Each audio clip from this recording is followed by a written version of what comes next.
I'm Dr. SCL. I'm a dad, a chiropractor, and the translator you didn't know you needed in this, the first year of parenting. This is Decoded, the first year, the podcast that turns baby brain confusion, mum burnout, and milestone panic into clarity you can actually use. Let's make sense of the chaos by decoding it together. Modern children are growing up in a world louder, brighter, faster, busier, and more stimulating than ever before. And honestly, many nervous systems are struggling to keep up. But because overstimulation has become so common, it now looks normal.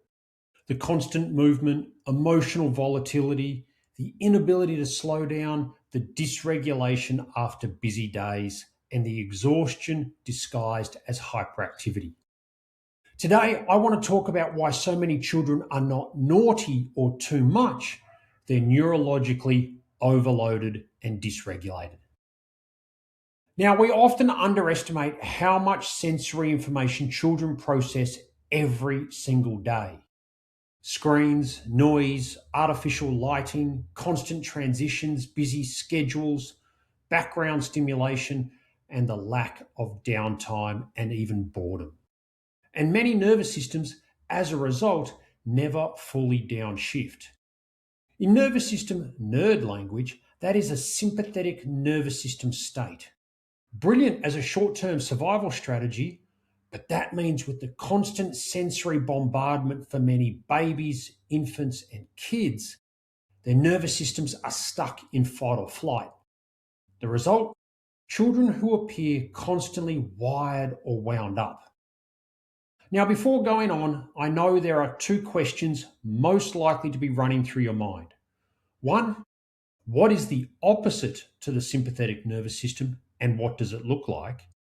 Two, what does it mean by stuck in fight or flight? And it's the answer to these two questions which forms the basis for the current super trendy statement of regulating the nervous system. Now, in a recent episode, I started a wee little rant about this topic. How many of those talking about this concept, they either don't fully understand the topic and or they do not have the skills or intervention to actually achieve such a utopia of a regulated nervous system. So the opposite of a sympathetic nervous system is the parasympathetic nervous system, commonly referred to as the rest and digest state. It is associated with much of the hormonal balance and healing functions within the body. Being stuck in either of these two nervous system states refers to the body being unable to transition between the two. Neither system alone is ideal for the body. There are times where fighting and or flighting is appropriate for survival. Equally, there are times where resting and or digesting is pretty useful too. The problem is that our current Western lifestyle and environment has created such a scenario where our survival nervous system is unable to switch off due to the excessive stimulation our brain is exposed to. So the nervous system, it thrives on rhythm, predictability, movement, along with the grossly undervalued rest and recovery. But overstimulation keeps the nervous system in such a heightened state of alertness. And over time, this can commonly show up as the emotional dysregulation. In other words, those massive tantrums at absolutely nothing, poor sleep, sensory sensitivity or seeking stimulation, hyperactivity and difficulty focusing, impulsivity or constant movement and fidgeting.